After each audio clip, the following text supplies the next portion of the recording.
Welcome to Lawton Online with your host, Andrew Lawton. He's locked, loaded, and ready to fire. Lawton Online starts right now.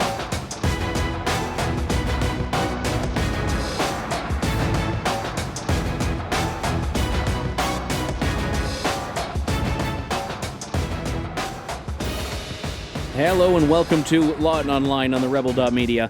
I'm Andrew Lawton, and it is such a pleasure to have you joining me this afternoon, or this evening, or this morning. I think I used that joke last week, but I honestly love that that's what you can do with a podcast. Listen to it absolutely whenever you'd like. So thank you, regardless of when or how you're tuning in, for doing so. We have a fantastic show up ahead today.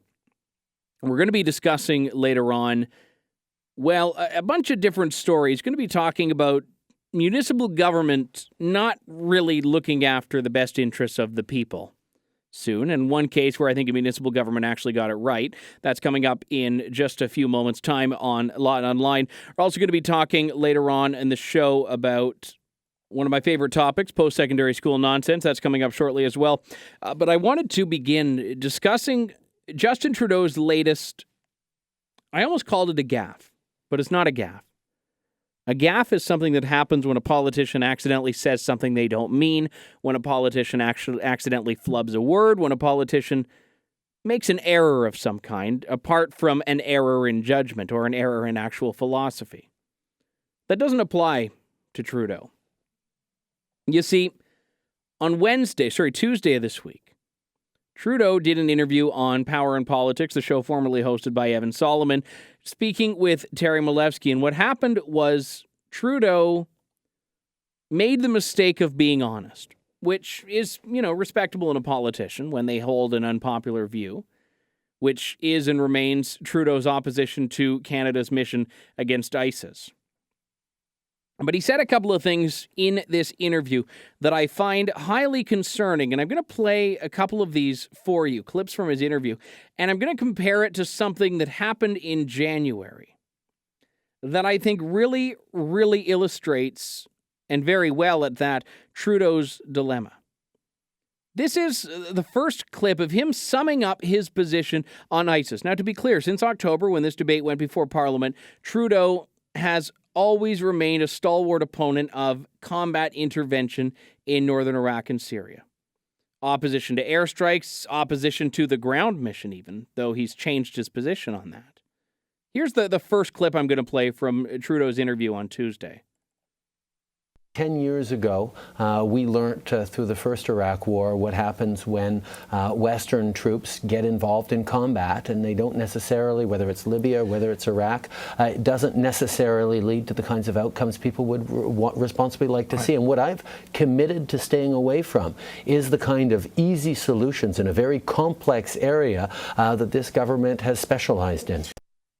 Now, this comes on the same day that videos from ISIS were released showing men being blown up in a car, men being killed by an exploding necklace of sorts, men being lowered into a basin of water and drowned. A visual depiction of the carnage and savagery that comes out of ISIS, released on this day, and Trudeau still has the gall to say that he doesn't support the quote-unquote easy or simple decision. Now, I don't know about you. I've never been a prime minister. But you know what? I can't imagine that sending anyone into a combat environment is an easy decision. I can't imagine that sending anyone into what is potentially harm's way would be an easy decision. And the fact that Trudeau thinks that that is somehow easier than his position, which is to send winter coats, basically, warm weather advice to people that have cold weather advice to people that have somehow managed to survive thousands of years in northern Iraq without, succumbing to hypothermia. I would much rather be a bit chilly than be headed by ISIS, but, that's just me. I'm old-fashioned. The fact that his position, which is ultimately the easiest, which is basically do nothing, just suck your thumb and hide in the corner and hope no one from ISIS comes to Canada, is laughable in its ineptitude and in its incompetence. It speaks for the whole party's position on this. And I remember when I spoke to Trudeau on my radio show, and I'm going to play a clip of this in a few moments in January, I asked him, okay, you don't support the mission against ISIS, that's fine. What would you support? When would you support a combat intervention against these terrorists? And Terry Milewski at CBC asked him that very question now in June. If you don't want to bomb a group as ghastly as ISIS, when would you ever support real military action as opposed to just training? Terry, that's a nonsensical question. You know that very well. The Liberal Party has always, and I have always been supportive of Canada standing up for its values and taking action when necessary. The question I have for this government, which has failed miserably to do this, is to demonstrate why the best mission for Canada is to participate in a bombing mission, why that is the best use that Canada can have. I truly believe that Canada has a tremendous role to play on the world stage, including with our military, but also around development and diplomacy. And the fact is that this government, with its closed approach, with its lack of forthrightness and honesty with Canadians about the missions, about its outcomes, about its cost, about a plan for success, has not instilled confidence in anyone. Yeah. You know, he uses words like the tremendous role of the military. I think if Justin Trudeau had his way, the military would be nothing but a parenthesis in Canada's operation. This belief that it's an afterthought. Oh, yeah, and they're there too.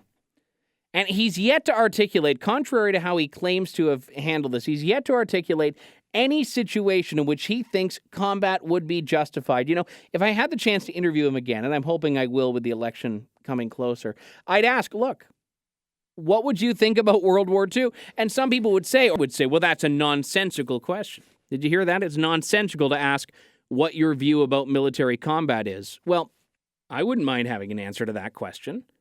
I think it's integral that a prime minister be not necessarily a war hawk, but at least have some threshold and some scenario that they could articulate that would explain the role of Canada's military, in addition to simply humanitarian purposes and training and other things like that. I'm going to play a clip for you. This was with my interview with the Dauphin himself in January, in which he similarly failed to address what I thought and what many listeners thought and those who commented on the interview afterwards thought was a fairly straightforward question. I'm going to play the whole clip for you because I don't want to be accused of editing anything. This is a 3-minute back and forth, and note how many times I have to ask the question before eventually running out of time. Under what circumstances as Prime Minister would that be warranted in your eyes? Oh, I think it's warranted if there's a reasonable chance of success, if there's a way that Canada can offer expertise that the rest of the world is unable to provide. So just to clarify, are you saying there's no chance of success with the fight against ISIS? Oh, I'm saying that this is going to be a very long challenge against ISIS, and Canada's role in engaging with that needs to be best suited to what we can do better than other countries, and on humanitarian support, on refugee support, on military missions that are non-combat, whether it's medical support, logistics support, or even the kind of training that we got very good at in Afghanistan. These are the kinds of things that Canada can offer so well to the world. You've said that we do these things better than other countries. I have to reiterate my question, Mr. Trudeau. Under what circumstances do you think we could engage with a combat role and actually succeed? Well, I think when we look at the legacy of conflicts in the Middle East, very few people believe that there is a military-only solution to what's going on in the Middle East. We have millions of displaced peoples, heading north to Turkey, in Syria, in Jordan, fleeing northern Iraq for other parts of the country. There is a tremendous instability that ISIS is taking advantage of and recruiting through. So there's a lot of different paths that need to be taken by the international community to defang and to neutralize ISIS, and I think Canada absolutely should be an important part of that, and that's what I'm committed to. Well, we're coming to the end of our time together this afternoon. I have to ask you one more time, though, Mr. Trudeau, because I'm really not getting an answer from you on this. Is there any scenario that you can give where a Canadian combat operation would be warranted? Oh, it's not a scenario that I can give. It's the fact that yes, there would be scenarios in that, but we have to look at what Canada has best to offer and what we're actually going to be able to be successful in a meaningful way around. And in terms of justifying and selling that, any military mission needs to be done with the approval and the support of the Canadian people. And the fact is that Mr. Harper was misleading to Canadians when he assured us that there would be no ground combat against ISIS by Canadians. And we found out yesterday that Canadians have been engaged in ground combat. So I think one of the most important things when you're taking a really, really key decision like sending our military into a dangerous part of the world to be effective is you have to be honest with Canadians about what that mission entails and what the risks are. And yet again, we see our Prime Minister not having been honest with that. And there you have Justin Trudeau's foreign policy laid out in plain view for all to see. Harper's bad. Harper lied. I don't know when I would, use the military, but, it's important to have them there. And every now and then you get this condescending sounding statement of claim from him that we're better than that. The military's better than that. Our soldiers are better than killing people. Again, as though that's somehow the easy way. And I'm not one of these people that thinks that it's legitimate grounds to condemn a politician for not having served in the military. I think if they have, they should be commended for their bravery. I don't think it's a necessity. But I think that it shows for him a profound obliviousness to what the military is, what the military does. When I interviewed, I don't have the clip handy, but when I interviewed Prime Minister Harper in February, he had said something that I think a lot of Canadians have believed for quite some time, which is that Trudeau and the Liberal Party have, quote, a deep dislike and distrust, unquote, of the Canadian military. And to be honest, that seems to be the only explanation for it. Or just such a profound sense of being in over his head. I don't know. I mean, incompetence may be the best case scenario here for him. The fact that on the day we see visual evidence of what we know and what we've seen time and time again, that ISIS is dominated and motivated by evil, by terrorism, by its ideology, the fact that even that cannot galvanize enough of the Liberal Party, at least none that are speaking out, to say, you know what, maybe this is an enemy of Canada behind which we can all get as far as an opposition to this goes, as far as intervention against this goes. The fact that even that is disagreeable to Trudeau, even knowing what we know now, even seeing how what ISIS has done has attempted to escalate since October when we were involved. I say attempted. ISIS has been rolled back in some respects by allies working against them. Our allies, not theirs. And then we have, outside of Trudeau's foreign policy, a very, very troubling part of this whole discussion. I played a few clips for you this segment. I played Trudeau answering, or not answering, I suppose it would be better to say, a question I asked no less than 3 times in January about when you would use combat military intervention as Prime Minister. He could not answer it. Well, I mean, he did give one little giveaway. He said when there's a chance of success. I mean, take from that what you will. I don't know if that's a vote of non-confidence in our troops. Then we go to the interview I played before that, the clip of him talking Tuesday on CBC. What I find most concerning about him is that he hasn't even evolved his answer to the identical question in the last 5 months. It took him 5 months and 4 days, and all he can evolve his position to is, that's a nonsensical question? He hasn't even been able to be briefed on a better way to deflect a question that clearly people care about. Me, CBC even, most Canadians could not answer it. So he calls it nonsensical and expects the problems to go away. You know, I honestly think that one of the biggest problems with Trudeau is that he's surrounded by a bunch of yes men. Surrounded by people that genuinely believe he walks on water and can do no wrong, so much so that they don't feel he has any weak points. This is what's fascinating about Trudeau as a case study. What his people have done very well, as an observer of this, if I look at it nonpartisanly, what Trudeau has done well is attempted to reframe the narrative of the discussion. He knows that he has areas that he can beat Harper on. He knows that he has areas Harper can beat him on. This is politics 101. You try to reframe the discussion and change the rules of the game until it's a game you're good at.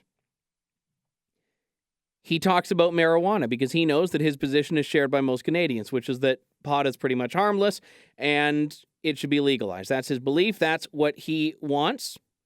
And he knows that's what most Canadians want. So great, he brings up marijuana.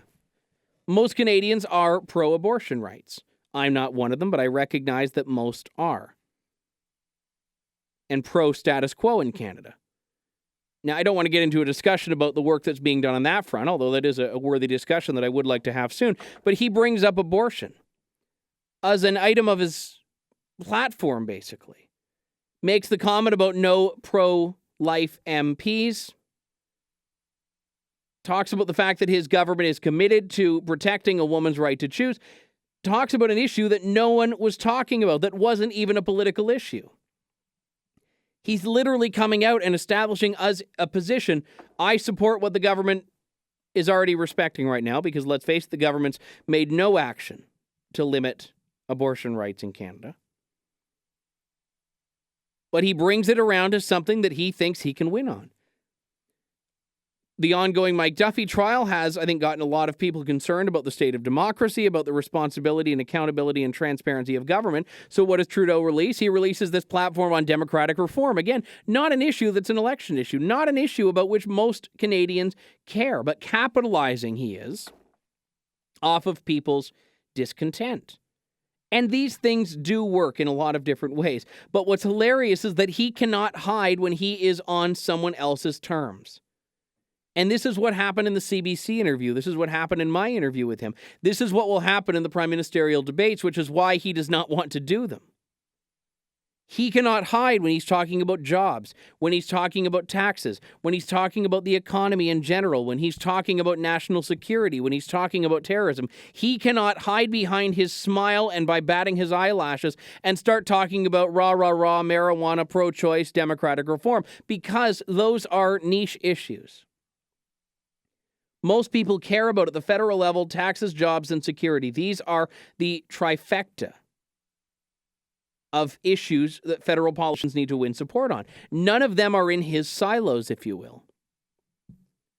So this is why what's hilarious about this is that when he is in those issues that matters, that's when he flounders. And I think he's arrogant enough in so many ways to continuously go off script without really thinking that anything bad will come of it. I don't think he has a staff that's telling him not to do that. And once again, despite 5 months and 4 days between them, he still cannot answer when he would justifiably send Canadian forces into combat action. Not even in generalities. Not even saying if we were attacked.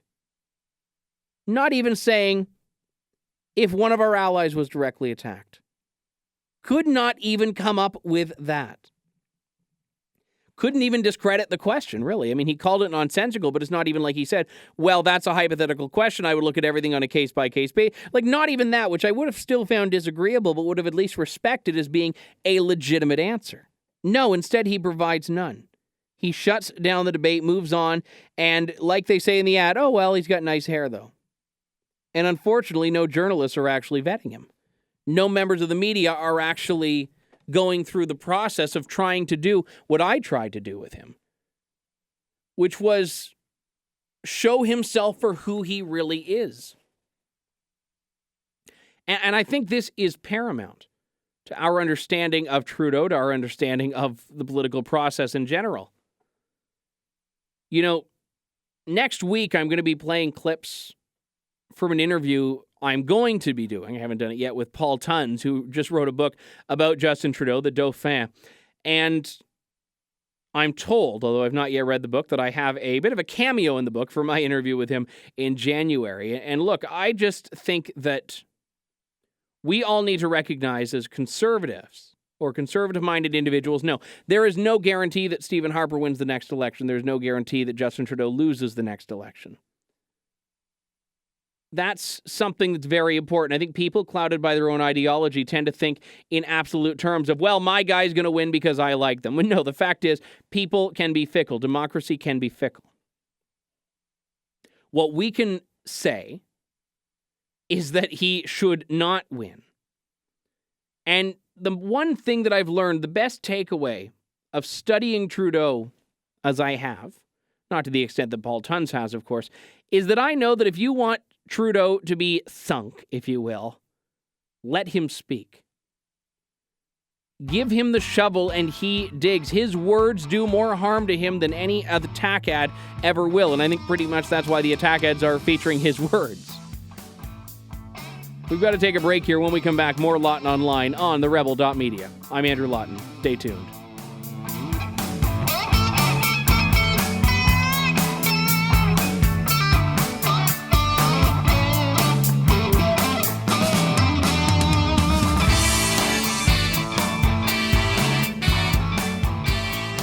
He's unapologetic, unwavering, and unafraid to take on the left's sacred cows. He's Andrew Lawton, and you're listening to Lawton Online on TheRebel.media. You know, I had actually put together what I thought was a pretty good list of stories, of things to touch on, little tiny mini stories, I call them, that would all go into this one segment here. I'm talking about the nanny state. And not in the big picture version like calorie counts on menus, fat taxes, stuff like that. Not Canada Food Guide stuff. No. The nanny state's micro interventions in your life. The things that municipal government does that really just get under, I think, anyone's skin, any sensible person's skin. So for the most part, not liberals, but still.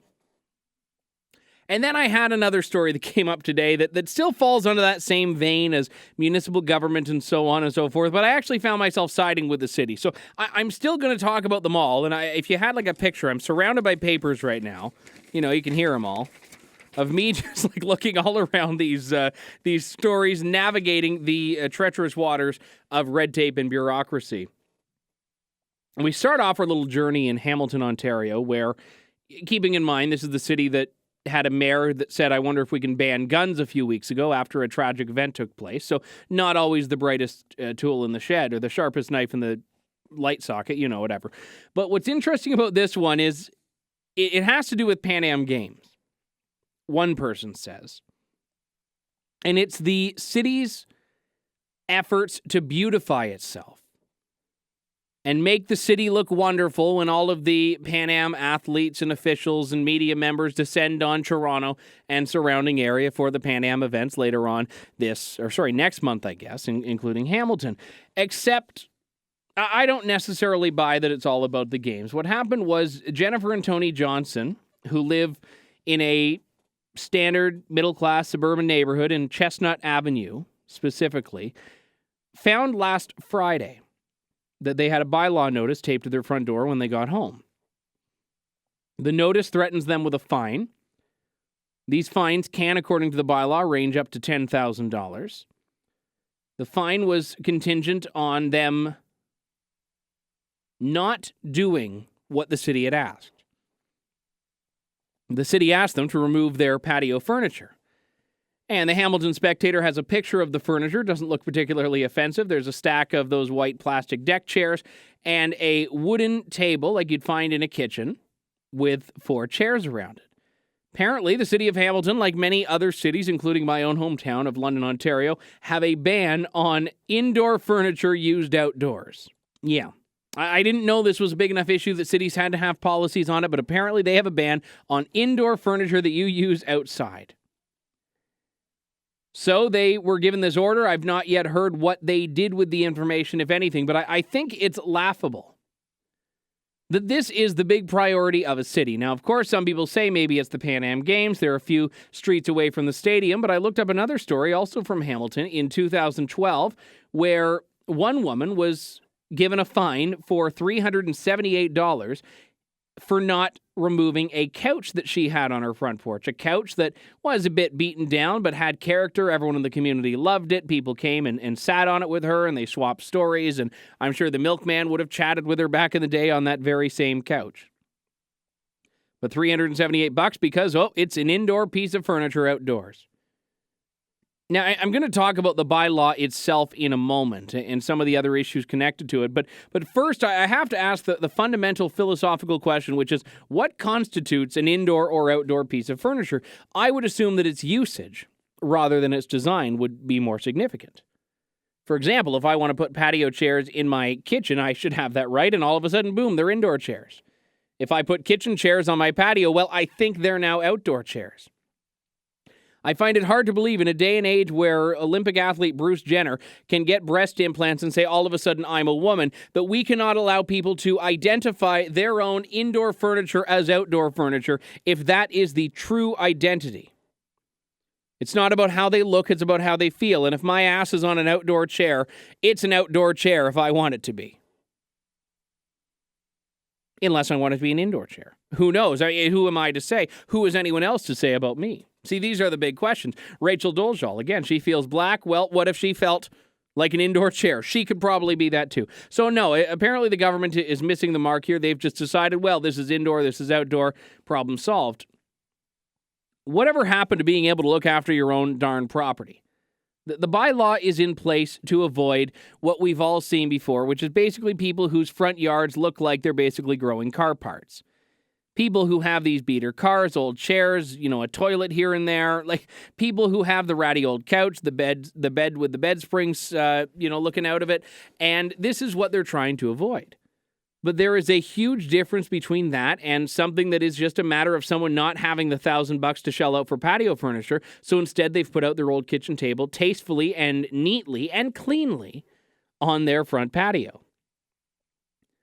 And I think that is when you get into this area where government does not have common sense. All the bureaucrats know how to do is follow the letter of the law.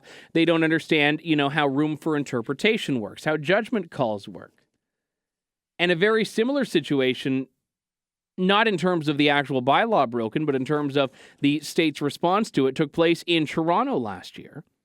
Although it's only made it to the public sphere now, via Joe Fiorito's column this week in the Toronto Star. But it revolves around an 86-year-old man named Charles Nemeth. Charles Nemeth was given a ticket for $444 last year. No, not actually. He was given a ticket that was less than that. Although him not paying it has caused it to go up. The ticket was actually for $350, and he has no intention of paying it, God love him. He lives in Toronto. If you're not familiar with the area, it's not right downtown. It's in the suburbs, called Eglinton Flats Park. He tends the greenery nearby, but the city didn't like it that he pulled weeds that apparently were on city property. Yes, he pulled weeds. He took a job from a bureaucrat, potentially, and the city decided they were going to fine him. Now, I didn't quite believe this story, but I read into it, and it seems a bit shocking. Interestingly enough, he hung up on the Toronto Star, which makes me love the guy even more. Fiorito called him and said he was from the Star, and then Charles said he wasn't interested in subscribing and slammed the phone down. Fiorito kept calling him, and he never answered the phone again. He then went and tracked down the guy, and apparently they had a bit of a laugh over it. But what's interesting is that his crime was trying to do something good. His crime was trying to do something that would actually help the neighborhood, help the community, make things look better. This is a guy that was even recognized by former Mayor Mel Lastman for helping to plant trees along the Humber River in 2001. He tends to the gardens near the bocce courts at Eglinton Flats Park. At 86 years old, he's still working and apparently even committed enough to take on jobs that no one else likes to do. He said he likes the exercise, he likes helping people, and he keeps an eye on the weeds. And the city asked him where his permit was. He said he didn't need a permit. They disagreed. No explanation.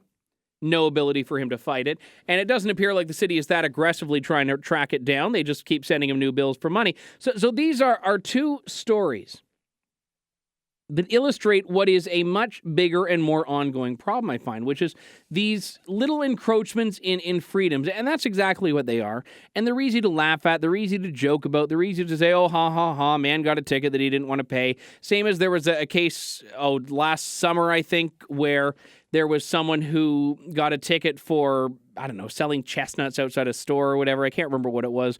There were cases in the winter, this past winter, in several cities where people were given tickets for having their own hockey rinks in their yards because they didn't have a building permit to put up the sideboards. And you see these on an ongoing basis, and people neglect to understand that every time a story like this happens, that is one more person that's looking at Canada and going, why the hell would I live here? And every city has them. The U.S. has them as well. Many U.S. cities, big and small, do. There was one, though, that I wanted to touch on, different than these stories again. It's just under that theme of municipal government here. It's about a woman in Guelph, Ontario, who has decided to turn her 8-year-old daughter into somewhat of a pawn in a women's rights discussion. After her 8-year-old, named Marley, was told at a Guelph, Ontario public splash pad that she had to put a shirt on when she was swimming. I've never seen her. I'm guessing at 8 years old. Most girls aren't exactly developed yet, but the city has a policy where at its pools and parks, you must be clothed or wearing a bathing suit top if you are a female over the age of 4. Seems like a pretty reasonable suggestion. Didn't know anyone was going to object to it. In Ontario, toplessness is essentially legal for most people, but any private property can set its own policies on this, including pools. And I think everyone else who brings their kids to these pools is probably grateful that you don't have 9, 10, 11, 12-year-old, 21, 22, 23-year-old, or, 40, 50, 60-year-old women going topless. Just because, well, they have a legal right to. No, the city is in this delicate position of balancing people's rights with people's comfort levels, which, let's face it, do play into consideration here. But no, instead, this is the one time when the left actually works against the city, when the city makes a sensible call. All of a sudden, this is about, sexualizing girls' bodies, sexualizing children, etc., when in actuality, the only one who's ever mentioned anything of the sort has been Marley's mother, a woman by the name of Annika Warmington. She said that the rule is sexist and antiquated. She said the girl was so embarrassed, so nervous, so scared because it appeared she was in trouble. No, she put on a top and then went back to the swimming pool and got over it. Seems everyone but the mother did. And I find it to be such an absurd and shameful decision. Not the decision by the city, the decision by the parents to turn their child into a pawn, which is basically what it is tantamount to. Yes, it's legal for females to be topless in the public realms. The city has said that does not apply to city recreation programs or using city recreational facilities. We require people to wear bathing tops. Doesn't seem to be that unreasonable. But Warmington says that the city of Guelph, quote, is sexualizing girls from the age of 4, and that's disgusting. She said it makes her feel as a girl that, quote, somehow her body needs to be covered even though it looks exactly like everyone else's. She was using the hashtag double standard, Guelph shames girls. How is it shaming? How is it body shaming? This is one of these big buzzwords that seems to be applied to absolutely everyone now. You're body shaming, you're slut shaming, you're victim blaming, you're this blaming, you're mansplaining. They all are these gerunds that seem to be applied to absolutely everything, even when someone has done absolutely nothing wrong here. And I'm glad the city has stood by the policy. I'm glad the city has not, dare I say, waded into this and started trying to make everyone happy, because I want to believe that most people are going to be reasonable. I want to believe that most people are going to accept this and not be like Warmington's friend who said that There's been a lot of discussion around school policies and what acceptable attire is for girls, and she took that to mean that these policies tell girls, quote, their bodies are somehow provocative and shameful and should be covered, unquote. I think it's a matter of public decency. It doesn't mean there's anything wrong with a female body. Why do you not hear these arguments from men about the men's bodies? First off, I think men's bodies are by and large a lot less attractive than women's bodies. But in general, I mean, why don't you guys go have men's walking around with their you-know-what hanging out being like, well, it's natural, and if you sexualize this in your mind, then that's great, but no, this is natural, it's part of who I am. Because we all agree that body parts are sexual in nature. Sexually functional in the case of genitalia, sexually arousing in terms of other body parts. And the fact that we can look around in the province of Ontario and see that nothing has really changed since the court decision in 1991 allowing women the right to be topless, given that that has not opened up the floodgates of topless women walking around, much to my and many other men's disappointment, there's a part of me that thinks maybe women see that as being something significant too. Maybe women see the need to keep covered up as being a need that they have. Now, I don't really care about the court ruling. I don't care about it that much. It's one of these things where it has made absolutely no difference. But I don't believe that any other facilities, private organizations, or public places that are operating as businesses, which is what city pools are doing, should be in a position to have to accept anyone to just roam around topless or naked. I mean, what's not to say that an 8-year-old could just walk around altogether naked there? That might offend some people's comfort levels, but are we honestly saying that we don't care about that? Are we honestly saying that, well, you know what, you actually are okay because you feel comfortable and we don't want to risk making you feel blamed for your body or making you feel like your body is shameful? It's not about shame, it's about decency and courtesy. Two things that really seem to be lacking in this day and age.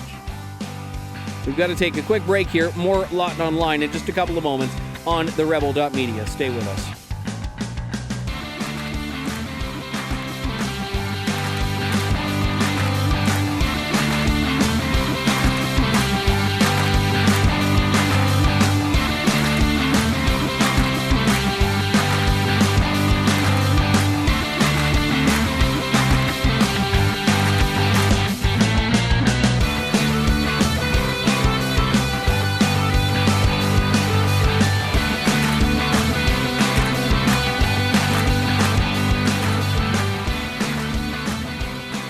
You're listening to Lawton Online with your host, Andrew Lawton, exclusively on TheRebel.media. Email your thoughts to Andrew at andrewlawton.ca or tweet Andrew using @AndrewLawton. Welcome back to Lawton Online here on TheRebel.media. You may have heard by now, in fact, I hope you have, that one of my favorite topics to discuss is that of the idiocy that seems to dominate the post-secondary education system. And that doesn't mean that every single person in the system is an idiot. It just means that, well, maybe it does. I don't know.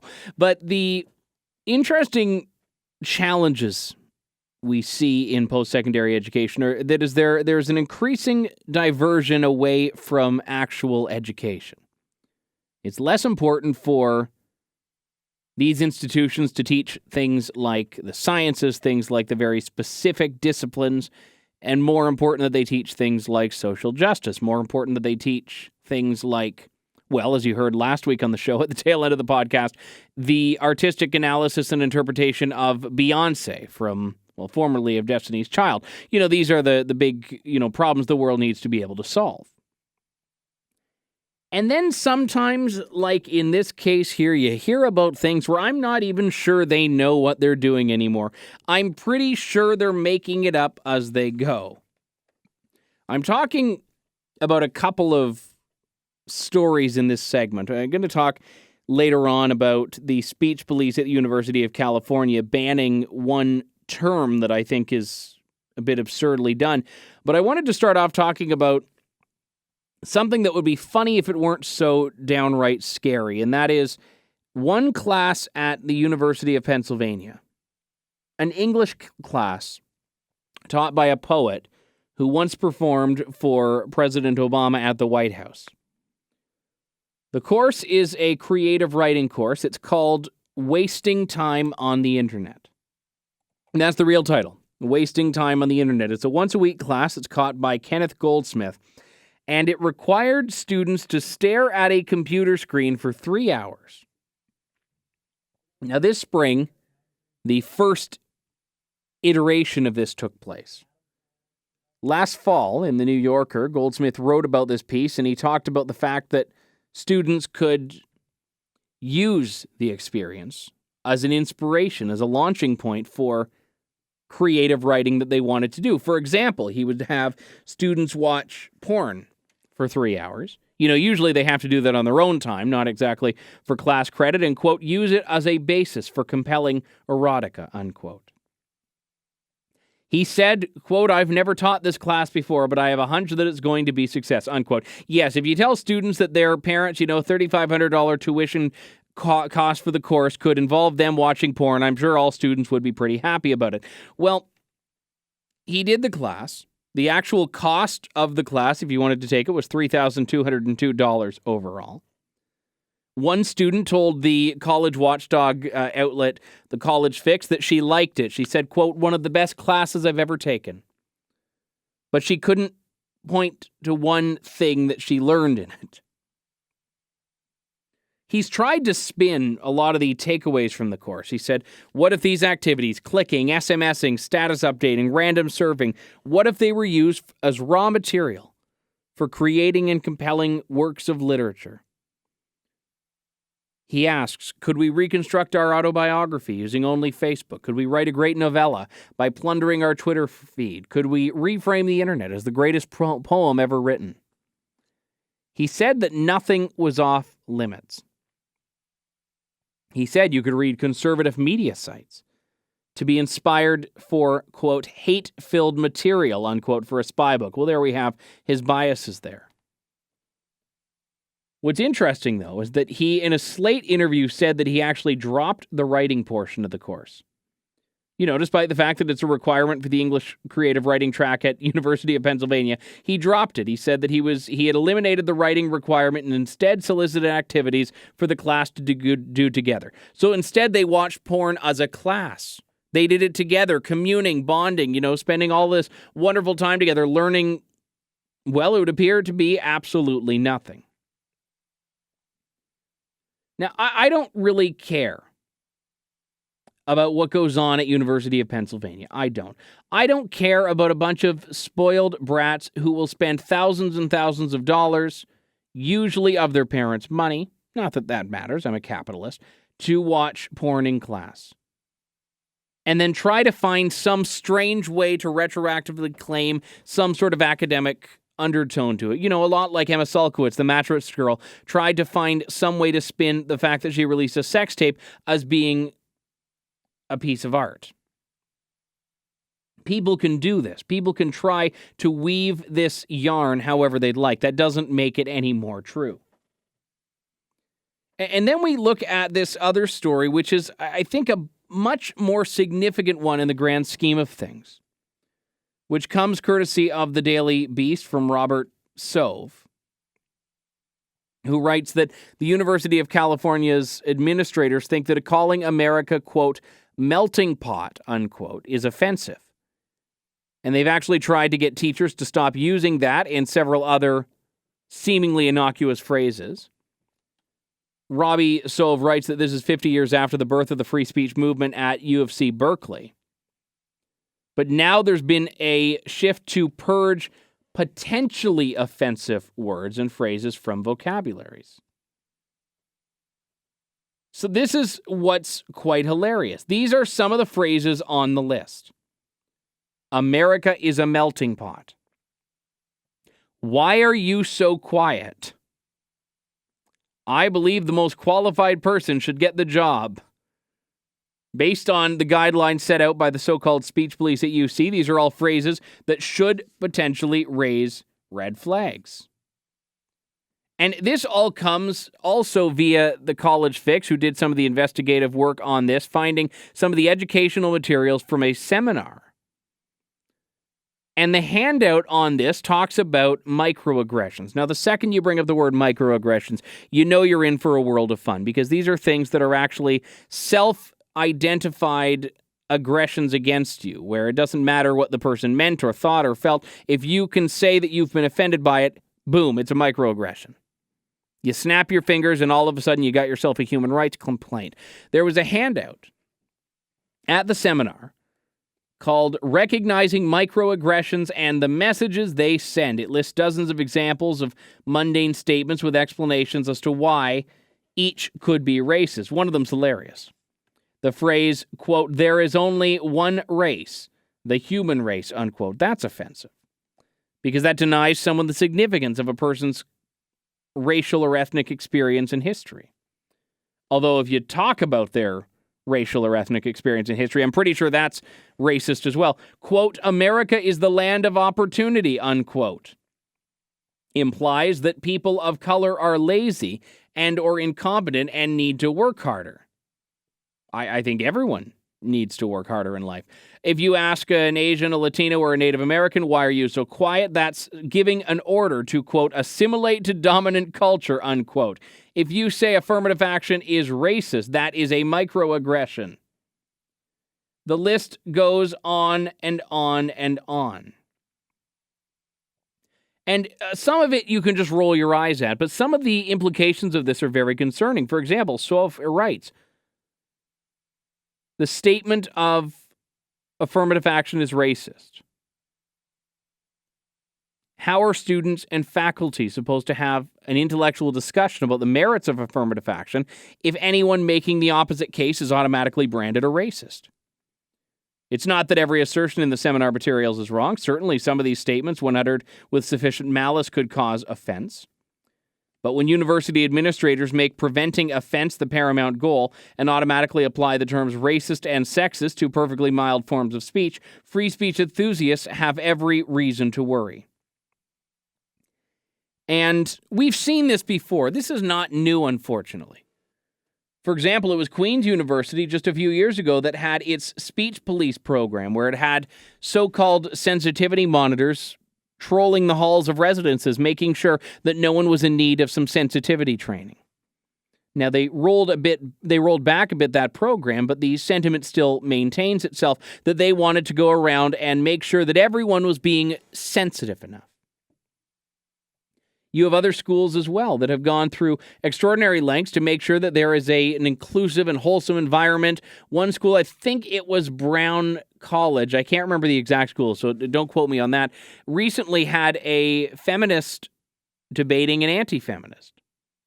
That was sort of how it was framed. And they decided that some of the things that the woman was going to say who was arguing against the feminist might be so offensive that students needed a safe space to go to if they were traumatized by listening to a debate. This is what we're up against. This is the style of institution that is creating the leaders of today, the leaders of tomorrow. I don't even think there are going to be any leaders the day after tomorrow, because I'm pretty sure we'll have all deemed them to be too racist, sexist, homophobic, transphobic, or, I don't know, ableist by then.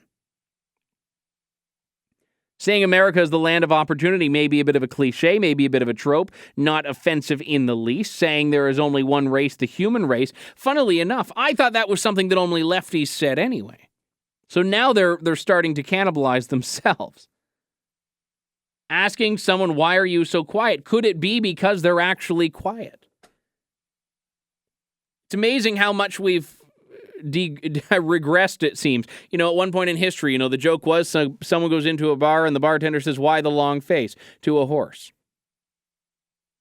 Now it's you say, "why are you so quiet? You're racist. I want you to apologize. I want you to recant that. I want you to recognize that I am a human being and I will not assimilate to your patriarchal culture."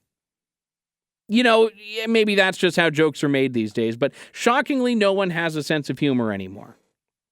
And it's great. 2 weeks ago, I think it was, on this very podcast, I spent a great deal of time talking about comedy and how comedy is that last bastion of freedom from political correctness, or at least should be.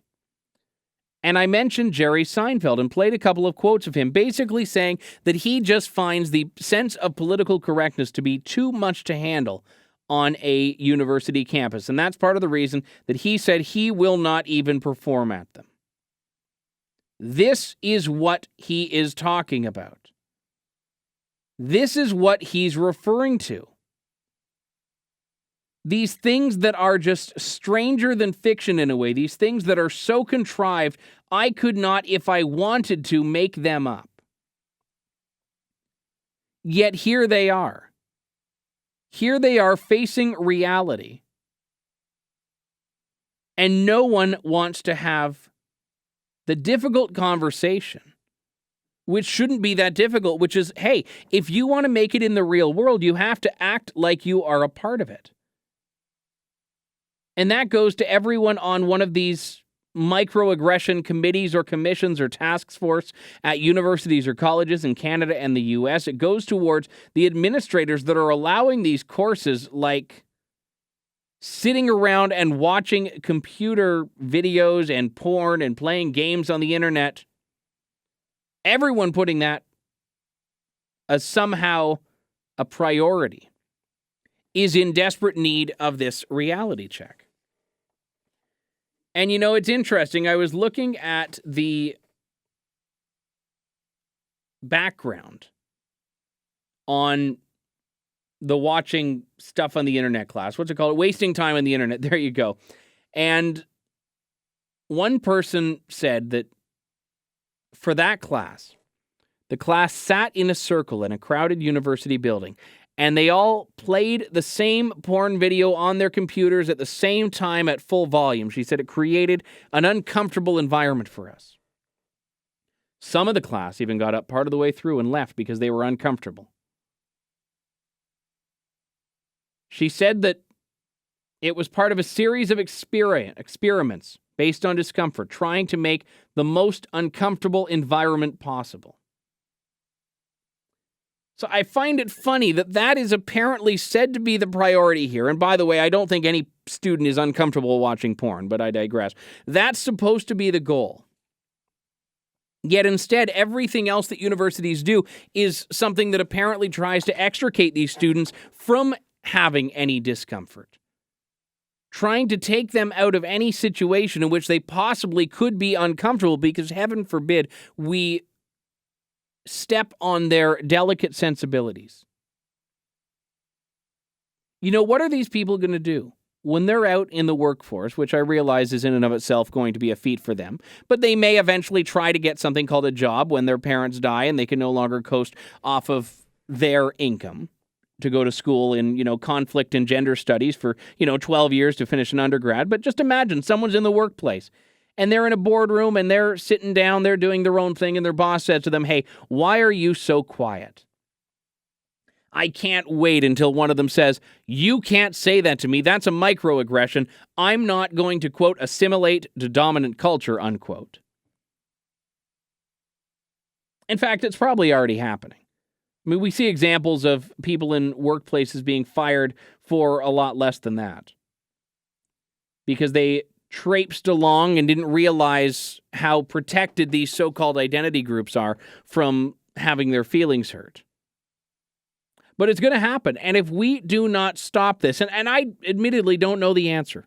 I don't know what it is we're expected to do to stop it, but I know that if we don't, then this behavior, this attitude, this culture, this PC doctrine is going to dominate every area of the world. I don't mean geographically. I mean every sector, every silo. Education, secondary, post-secondary, primary, workplaces, homes, families, churches, government offices. It will become the new norm at a greater extent than it is right now. Because these are where all of the managers are coming from. These are where all of the teachers are coming from. These are where all of the professors are coming from. These are where all of the so-called leaders of tomorrow are coming from. The people who think it's somehow brave and courageous to watch porn in a classroom. Or in the case of Mattress Girl from Colombia, people who think it's brave and courageous to release a sex tape and somehow look for sympathy in the process. The people who believe that the word melting pot is offensive. The people who believe that A debate can be traumatizing. These are the people that get to define what the world is going to look like in 2020, in 2025, in 2030. And I am scared to see what that is going to look like. You know, it's funny. Earlier on in the show, we were talking about some examples of city bylaws that seem to be focused on the mundane and not on the realistic, and seem to be really hindering the rights and freedoms of individuals.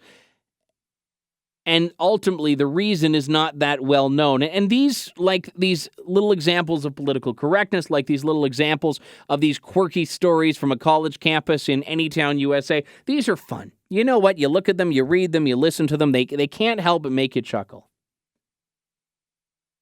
But that's wrong.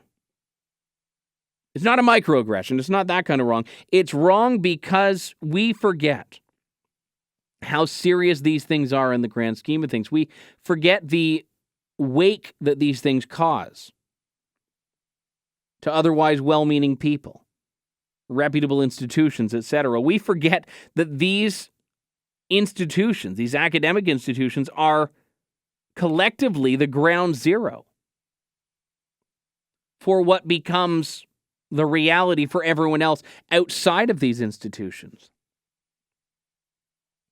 Never let anyone tell you, this is, if you take nothing else from this, never let anyone tell you you cannot say something. You always can. You always should. That doesn't mean that everything deserves to be said, but everyone has the right to decide for themselves what they are going to say, what they are going to think, what they are going to feel. And academic institutions, I've said this before, should, above all else, be the places where anything does go. Why do we not have a sense that a classroom is a lot like the Parliament of Canada, where it's a place to, free from impunity, say whatever you would like, or with impunity, rather. Say whatever you'd like. That doesn't mean you won't get jumped on. That doesn't mean you won't get mocked. That doesn't mean someone won't tell you how wrong you are. But you at least can learn from the experience instead of reveling in the silencing of others, as if that's the only way to advance your point. Well, to the left it is. Without silencing opposition, the left has nothing else to offer. We've got to take a break here. When we come back, more Lawton Online on TheRebel.media. I'm Andrew Lawton. Stay tuned.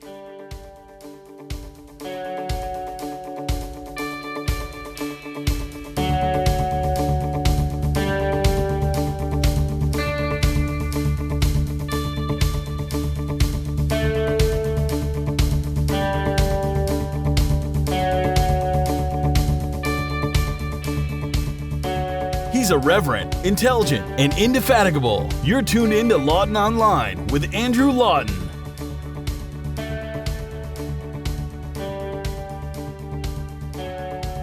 Welcome back to the podcast. I can't even keep a straight face for this story. Okay, bear with me. I'm going to try. Because sometimes reality just gets so funny. You don't even need fiction. You don't even need something that is there just to make you laugh. You know, real life can serve that purpose sometimes. I'm talking in this case about a story in the Washington Free Beacon that I think shows the antidote to what we were discussing earlier about the encroachments of the nanny state. You know, I mentioned in passing references to things like fat taxes and calorie counts on menus and other problems like that are becoming realities in provinces like Ontario and in many U.S. states, where Michelle Obama, for example, has gone forward with her own attempt to revamp the way kids eat and exercise and all that sort of stuff. And the byproduct of that is that you can't force someone to act a certain way. You can't force someone to behave a certain way. You can't force someone to eat healthily if they don't want to. Enter the Blackford County School Board. Now, in Hartford City, Indiana, the Blackford County School Board is the big public school board there. The president of the Board of Trustees for that district, John S. Payne, was speaking about the unintended consequence of the Healthy, Hunger-Free Kids Act. This is the act that has been championed by First Lady Michelle Obama. And a very interesting effect of this has been, in this school district anyway, and probably others, although we haven't yet heard it yet, there has been a black market. I kid you not, a black market. John S. Payne says, quote, perhaps the most colorful example in my district is that students have been caught bringing and even selling salt, pepper, and sugar in school to add taste to perceived bland and tasteless cafeteria food. This contraband economy is just one example of many that reinforce the call for flexibility within the rules. He talks about the fact that students avoid cafeteria food. Many students bring their lunch. Many parents check their kids out from campus, then take them to a local fast food restaurant or go home for lunch. School bake sales have been canceled due to the rules, and whole grain items and most of the broccoli end up in the trash. And students just find it so difficult to navigate this that they figure, okay, the least we can do is maybe, just maybe, add some flavor to there. So now I can just imagine some kid standing outside of the cafeteria with a trench coat. Do you want Himalayan salt? Do you want fleur de sel? Do you want sea salt? Do you want rock salt? Do you want green salt? Black peppercorns, green peppercorns. And this is what you have now. This is what people have to deal with. So let's understand the absurdity of this situation and say that the only reason this is happening is because the government is trying to control and micromanage and essentially direct the minute decisions of people's lives, like, for example, what you have for lunch. And I've talked on my show and on this podcast about obesity and health issues. I don't deny that they're real issues, especially in the U.S. It's a very, very big concern.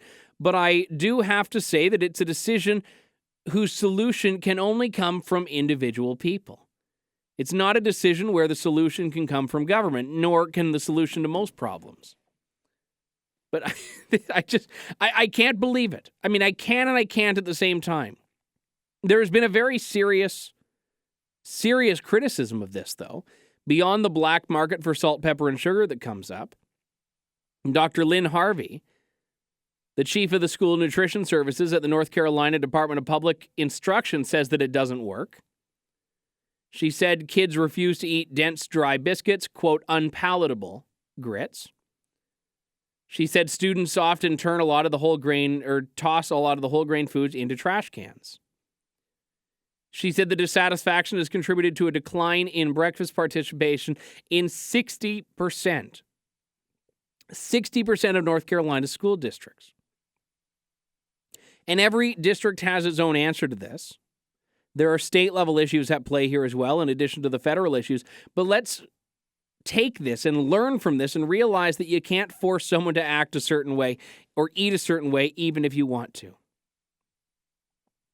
There's been a loss of what Dr. Harvey says is 13 million meals in 2 years because of the decline in participation in the school lunch program in her state because of changes from the Healthy, Hunger-Free Kids Act. So would you rather have healthy food in the garbage or a little bit less healthy food actually going into the kids' stomachs?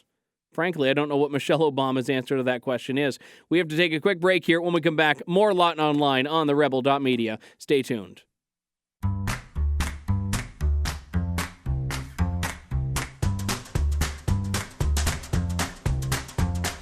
It's time for It Must Be a Liberal, only on Lawton Online. Scouring every corner of the globe for stories so outrageous, there must be a liberal involved.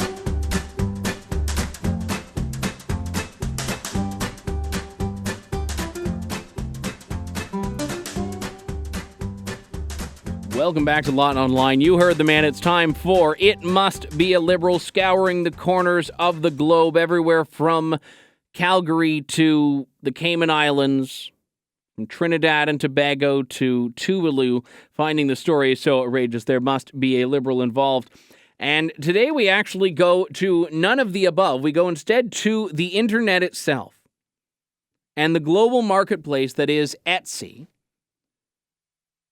an online vending station, basically, where people can go on. They can make their own goods. They can offer services. They can sell crafts. They can sell T-shirts. They can basically sell whatever they want. Well, not whatever. You see, up until very recently on Etsy, one of the things you could purchase was a spell or a hex or a curse.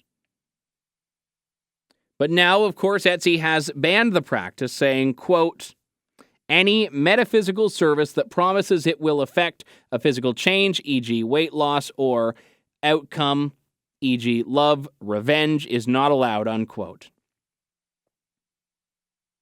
So you can't sell a love spell. You can't sell a love potion. Well, maybe you can sell a love potion. We'll get to that in a second. You can't sell a curse on your neighbor. You can't sell a hex on the neighbor. Now, unfortunately, if you bought a curse on your neighbor last month, I don't even think you'll be able to purchase the removal of a curse now. Or if someone has cursed you, I think you're on your own. Now, they used to allow such a sale as long as it was accompanied by a tangible item. So, for example, we'll sell you the candle and give you the spell for free. We'll sell you a crochet dream catcher and we'll give you the hex for free. Well, now you can't do any of it at all. Now, potion, it's a tangible object. If you sell it as a potion, maybe you can get away with it. Now, I didn't realize such a thing was available on the internet, nor anywhere for that matter, but apparently the going rate for such a thing was about $400. That was how much a love spell was going for. Now, you know what? As someone who is in love, I think that if you could be guaranteed that for $400, it would probably be worth it. Lucy Mangan in The Guardian writes, naturally, many witches, warlocks, and other woo-woo vendors are exercised by the religious discrimination they feel is being practiced. Why, for example, should St. Christopher's medals and other blessed trinkets still be allowed for sale when they offer less than tangible protections to the wearer?